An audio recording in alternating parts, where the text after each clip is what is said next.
Now, as gunshots echo across the wind-swept, snow-covered reaches of the wild Northwest, Quaker popped wheat and Quaker popped rice, the breakfast cereal shot from guns, present Sergeant Preston of the Yukon. It's Yukon King, swiftest and strongest lead dog of the Northwest, blazing the trail for Sergeant Preston of the Northwest Mounted Police in his relentless pursuit of lawbreakers. On King! On, you husky! Gold discovered in the Yukon. A stampede to the Klondike in the wild race for riches. Back to the days of the gold rush. With Quaker popped wheat and Quaker popped rice, bringing you the adventures of Sergeant Preston and his wonder dog, Yukon King, as they meet the challenge of the Yukon.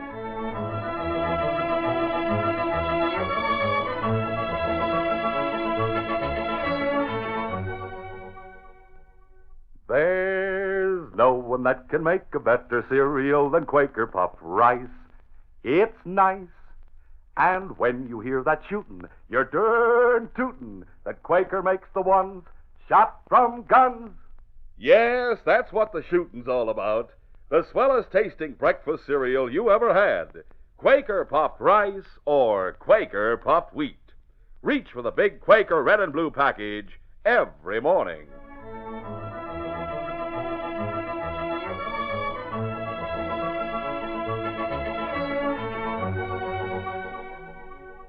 Burley Kane was tough, and at 36 he was a hardened criminal, intent upon taking what he wanted at the point of a gun, even if it meant killing. In Dawson, Burley had met two men, Al Marco and Jay Corey, who had planned the details of a bank robbery. But Burley double-crossed them and carried out the robbery alone, a day ahead of schedule. All right, put the cash in his satchel. Yeah, sure. Sure, just as you say. Here's the bag, mister. Right. Stop that man!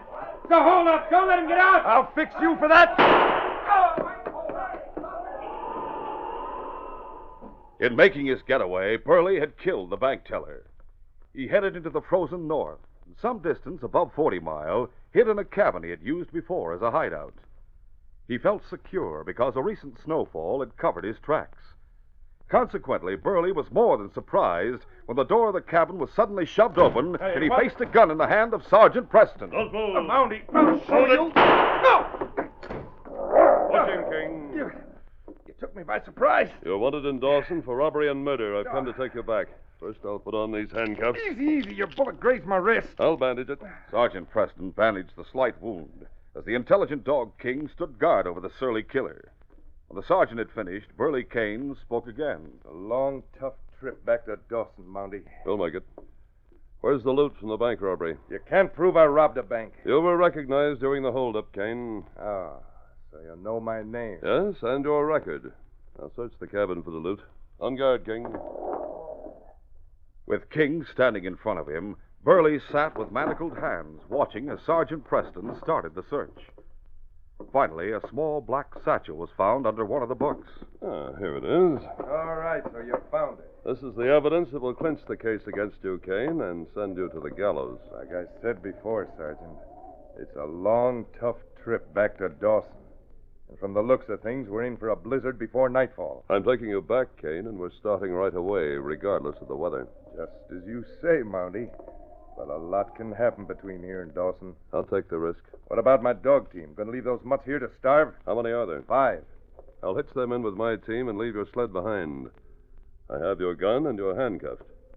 You'll ride the sled while I drive the team. Sure, I know when I'm finished. I'll pack what supplies you have, and then we'll start back. After making the necessary precautions, Sergeant Preston and King started back with the prisoner. As Burley had predicted, snow began to fall, and the wind grew in intensity after they'd been on the trail a couple of hours. At dusk, Preston, realizing the danger of losing his way in the darkness, looked for a likely place to camp. Finally, he pulled over to a low ridge and found a protruding ledge that afforded some protection from the storm. Looking! Ho, you husky! Hello! All right, fellow, watch him. Come on, Kane. I'll fix something to eat from the supplies. You mean you're going to keep me handcuffed all the time? That's right. Before this trip is over, you may be glad to have my help. I'll manage. Oh, call off that mutt, will you? Why does he have to follow me like that? You have my gun, and these handcuffs keep me helpless. I don't take chances with men like you, Kane. My chance might come, Mountie. I'm warning you.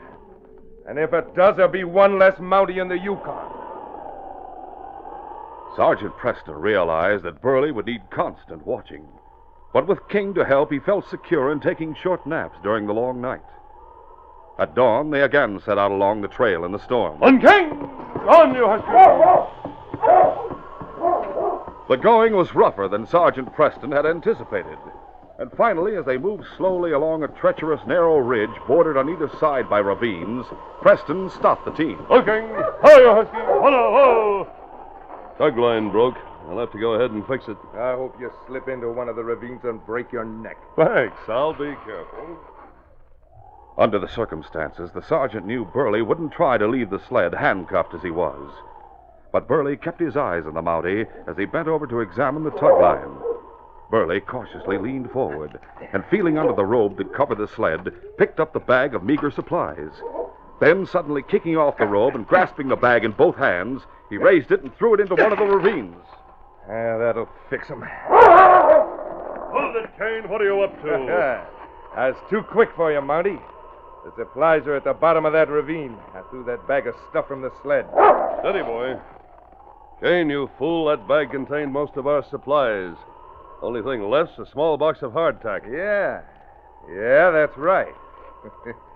Maybe you'll starve, Sergeant, huh? Maybe we'll both starve. But one of us will go first. And I figure I'm plenty rugged. I heard you were tough, Kane, and you're proving it.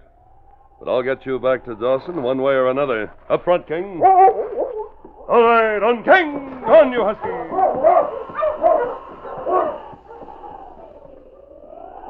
For 2 days, Sergeant Preston moved southward with his prisoner. In spite of what Burley Kane had done with the supplies, Preston carefully handed out equal portions of the hardtack. On the afternoon of the second day, the storm stopped, but the cold was intense, and drifts that had piled high hindered progress along the trail. Both the men began to feel the pangs of hunger, but neither complained. That evening, Preston stopped along the trail and divided the last of the hardtack. Here you are, Kane. That's the last of it. Too bad. You know, Sergeant, I hear real hunger makes a man drowsy after a while. First weak, then drowsy. Don't count on it, Kane. Without food, the dogs will finally give out, too. Maybe, but we'll go on until they do. We'll camp here for the night, then push on at dawn. That night, the two men rolled up in their blankets. Leaving King to guard the prisoner, Preston soon fell into a sound sleep. Burley Kane lay awake and listened until he was certain the Mountie was sleeping. Then he slowly moved his manacled hands from under the blanket. Unobserved by Preston, he had saved his last portion of hardtack, which he held between his fingers. There was a bright, cold moon shining, and Burley could see the alert eyes of the big dog King, who lay near him, watching every move. Being careful not to startle the dog with a sudden move, Burley tossed the hardtack a short distance away. King, too, was hungry, though Preston had shared his own portion with him. Go get it, fella. Get it, boy. Slowly, King got to his feet, then moved suspiciously toward the hardtack. Kane acted quickly. Now I'll get the Mountie's gun. But King, trained not to accept food from strangers, turned around again as Burley started toward the sergeant. Immediately, King went into action. The dog caught him off. On, King. Steady, boy. Yeah, if it hadn't have been for that mud, I'd have had your gun, Mountie. Now that you've seen him in action, perhaps you'll give up trying to outsmart us, King. Shut up. I'm going to get some sleep. I'll get the best of you yet, Redcoat. My time will come in spite of that dog. Good work, King. Watch him, boy. Good night, Kane. At dawn, the rough, tedious journey was continued. The dogs, tired and hungry, at times became almost unmanageable, and it took all of King's vigilance and training to keep them going. Ho, King! Ho, you huskies! Ho, now.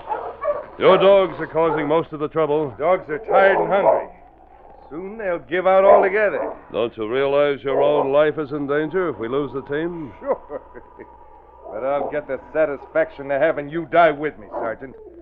And that's better than swinging on the gallows alone. I'm going to unhitch the dogs and let them burrow in the drifts a while. And I'll use leg irons and cuff your hands behind your back. You'll be warm enough under that fur robe until King and I get back. Hey, where are you going?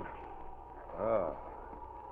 If you're thinking of ditching me and trying it alone... I told you I'd take you to Dawson, and that's what I intend to do.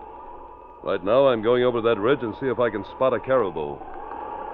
After securing the prisoner, Sergeant Preston and King went to a ridge some distance away. Burley sat on the sled waiting. He dozed a while. Suddenly, he was awakened by a sound that sent chills along his spine. A grizzly! And he's moving right toward me. I can't get loose! Help! Help! Help! Over on the ridge, Sergeant Preston and King stood looking over a small valley in hopes of spotting a caribou. They both heard Burley's frantic cry for help. Help! Help! A grizzly going to attack Kane. Come on, King! At the sled, Burley watched in terror as the big animal reared to his hind legs and, swinging his massive forepaws, moved slowly forward with deep, ferocious growls. Preston! King, running ahead of his master, made straight for the menacing beast. Growling and snapping, the grizzly turned to meet the husky. Get away, King! Come on!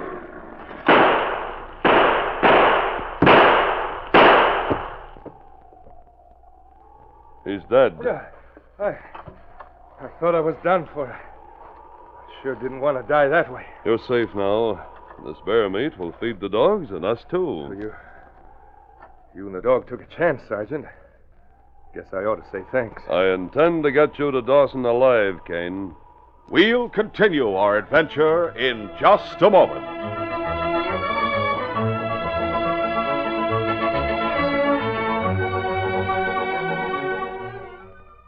Your appetite really strikes it rich, fellas and girls, when you have a heaping bowlful of delicious Quaker popped wheat or Quaker popped rice for breakfast. There's a bonanza of good eating in every spoonful of those crisp, tender, flavor-rich grains that are shot from guns. And you get added food values of restored natural grain amounts of vitamin B1, niacin, and iron. So treat yourself every morning to swell-tasting, nourishing Quaker puffed wheat or Quaker puffed rice. And listen, get ready, get set for details on a sensational offer. It's coming at the end of this program. Have pencil and paper ready.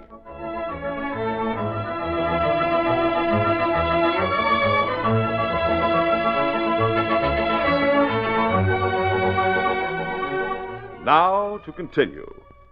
After feeding the dogs and with enough bear meat to see them through, Sergeant Preston and his prisoner again moved along the trail. Meantime, in a shack hidden from the trail by a low ridge, two men, Al Marco and Jay Corey, Burley's former companions, were talking. Jay, your turn to go up on the ridge and watch for the Mountie and Kane. All right, I'll go in a minute. I wish I could feel as certain as you are that the Mountie we followed up this way will catch Burley. He'll get Burley, all right.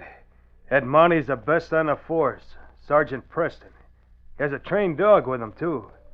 Preston always gets any man he goes after. Well, if he does get Burley, they're sure to come back this way. Yeah, that's right. We'll get the last laugh on that double-crosser Burley. He'll be surprised to have us move in and take over the stolen cash. His surprise isn't going to last long.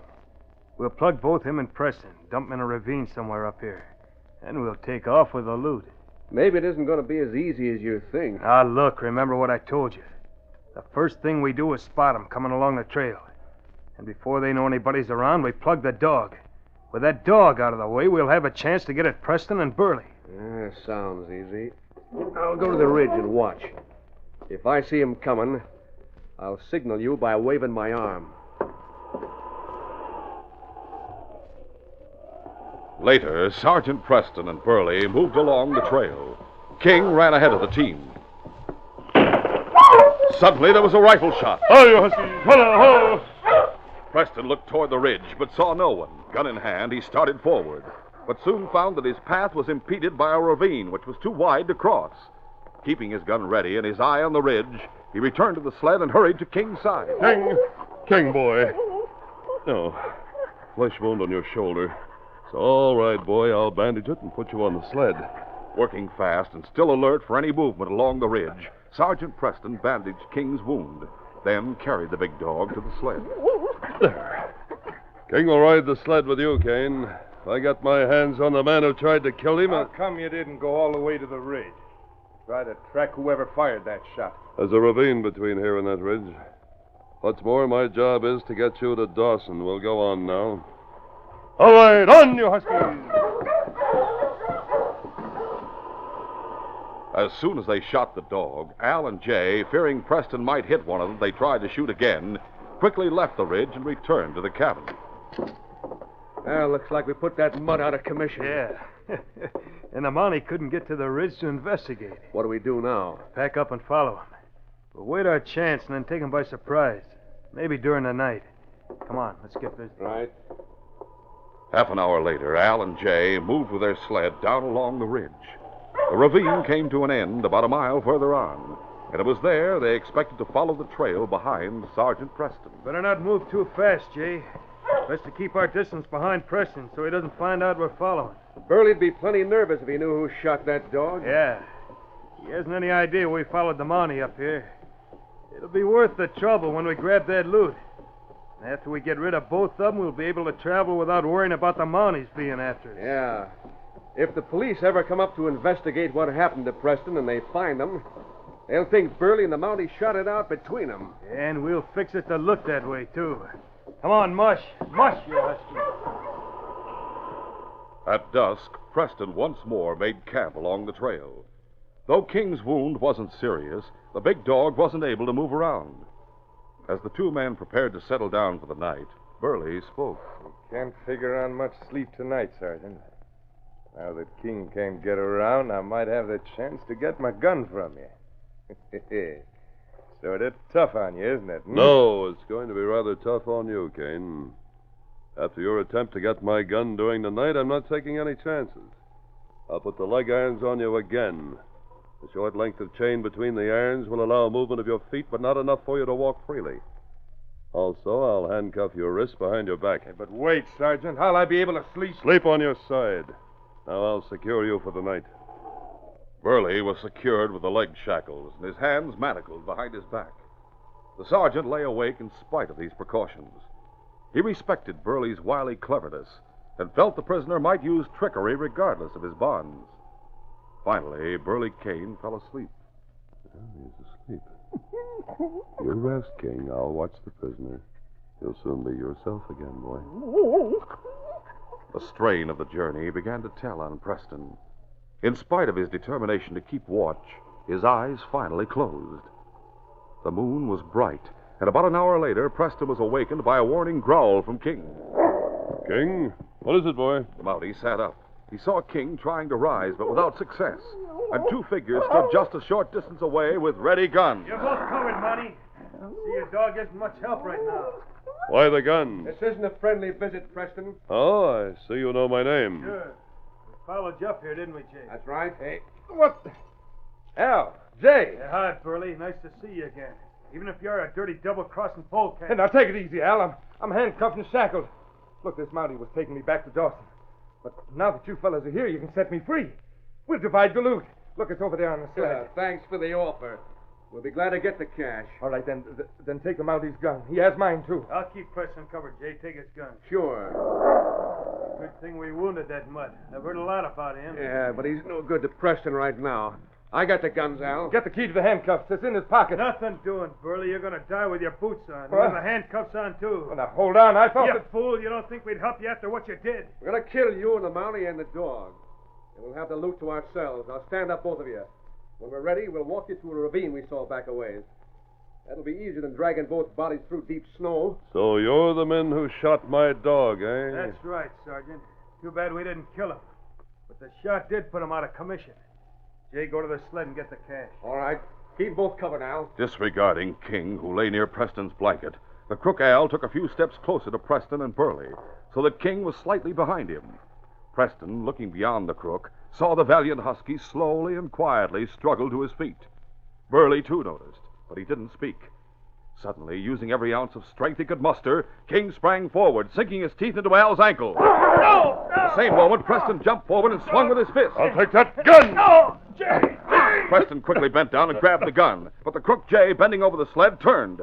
As he started to raise his gun, Burley, who had managed to get to his feet, lunged toward Jay. I'll stop you! No! Drop that gun! Oh, my... With one eye on Al, whom King had released, Preston sprang forward and quickly picked up Jay's gun. I'll take the other guns from your pockets. My shoulder. Get over there next to your pal. Move! Al, I thought you said that mutt wasn't of any use. Oh, shut up. My ankle. That's far enough. On guard, King. Backing the short distance to the sled, Preston, still keeping his gun ready, reached down and fumbled a moment until he found 2 more handcuffs. Then he came forward and snapped them onto each of the crooks. There. Oh, ow. Now I'll look after Kane. Kane! Kane! Oh, he got me, Sergeant. Guess this is it for me. Take it easy. I'll do what I can for you. It's no use. I've just been thinking. I had it coming. You sure treated me fair and square, Preston. In spite of everything. Maybe it don't mean anything to you for me to say this, but I decided you're a mighty fine fella, Preston. Mighty fine. Well, thanks, Burley. It does mean something to me. But you aren't going to take me back like you wanted to. I'm going to fool you after all. But you'll take 2 killers with you instead of 1. Thanks for everything. Burley Kane is dead. I arrest you 2 men in the name of the Crown for murder. For murder? No, we'll go to the gallows. That's right. From now on, I'll take no chances. I'll tie both of you, bandage your wounds, and with Burley's body as evidence, we'll head for 40 Mile. Oh. We should reach there by tomorrow noon. We'll have rough going, but we'll make it. After tying their feet, Preston went down the trail a short distance to where Al and Jay had left their sled. Later, with both sleds hitched together in tandem, he started out with the 2 crooks on one and Burley and King on the other. The next afternoon, he arrived in 40 Mile, and the 2 crooks were jailed. After Burley's body was left at the coroner's, Preston returned to the constable's office. This killing took place in your territory, Constable.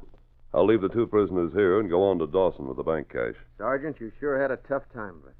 I reckon you didn't expect to come back with 2 killers when you started after Kane, did you? No, but I did bring back the prisoner I went after, and the bank cash has been recovered. Yeah, you're lucky you got back alive.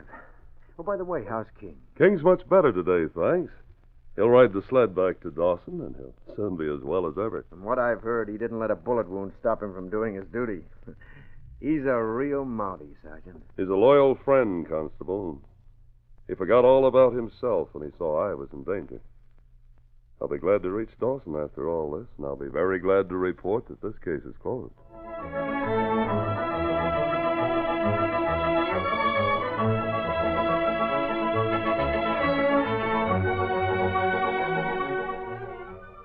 Sergeant Preston will return in just a moment with a word about our next exciting adventure.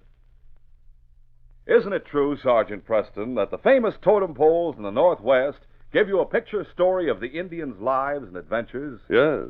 The weird hand carvings of animals, birds, and strange creatures represent certain events, some true and some legendary. And I understand that the only tools the Indians had to make the carvings on the giant logs were beaver teeth, whalebone, and sharp stone. It's interesting, too, that totem poles are found nowhere else in the world but the great Northwest. So here's a big surprise for you fellas and girls.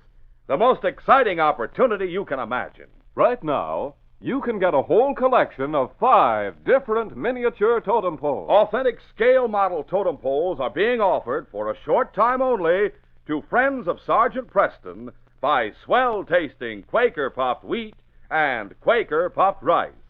Here are the different poles you get. 1, the famous Thunderbird, god of weather. 2, the fight with the land otters. 3, the weird burial pole, with the box at the top to bury the body. 4, the killer whale that tells the fascinating story of a whale hunting tribe. 5, the Sun and Raven, famous because the raven is the greatest hero and mythical god of the Northwest. You'll be amazed thrilled when you see and hold these 4-inch high, hand-painted scale model totem poles made of pressed wood. Every one is a real, authentic copy of the very totem poles you'd see today if you traveled thousands of miles up to the Northwest. Wouldn't it be fun to make your own little Indian villages for each totem pole? To take your totem poles to school when you study Indian life? And here's how easy it is to get any one or the whole collection of 5 different totem poles. Just get one of the special new packages of delicious Quaker puffed wheat or Quaker puffed rice now at grocers. These packages tell all about the exciting totem poles. And they have a special handy order blank with a list of the 5 different poles right on it. You just check the totem poles you want. And for every one you check, send 25 cents. Now, if you want the whole collection, you send only $1. But whether you want one or all of them, you only have to send one box top from Quaker puffed wheat or Quaker puffed rice. Remember to send 25 cents for each totem pole you want, or $1 for the whole collection. Send to Totem Poles, Box L, Chicago 77, Illinois. And here's something extra you get. With your order, you get a little booklet that tells the fascinating history and story of each totem pole. Now listen, if these aren't the most exciting scale model totem poles you ever saw, you get every cent of your money back. Better hurry because the supply is limited. This special offer will be over before you know it. So act at once, tonight. Get the special new packages of delicious Quaker puffed wheat or rice. The box top tells you just what to do for any totem pole you want. Get going. Send right now, tonight, to Totem Poles, Box L, Chicago 77, Illinois.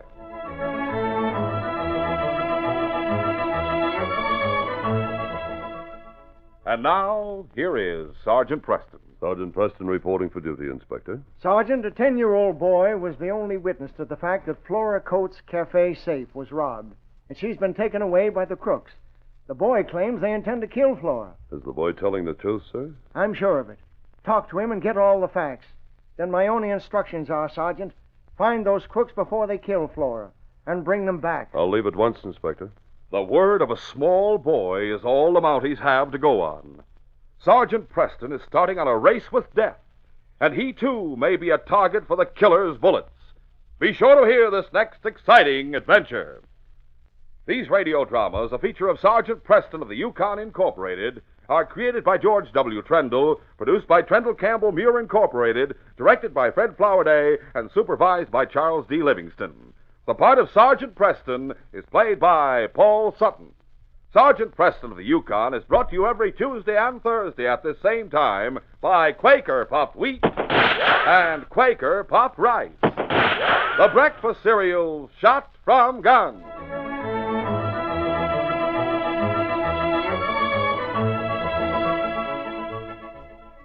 Only Quaker Pack-O-10 has all your family's cereal favorites.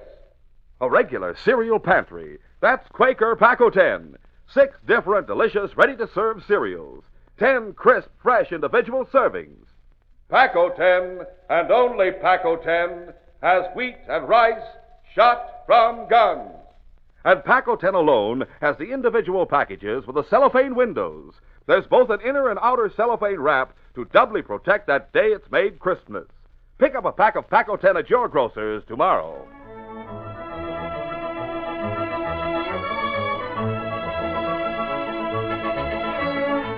This is J. Michael wishing you goodbye, good luck, and good health from Quaker Puffed Wheat and Quaker Puffed Rice. So long. Listen tomorrow at this same time to The Green Hornet, brought to you by the drink that makes you feel fresh again, Delicious Orange Crush. This is the Mutual Broadcasting System.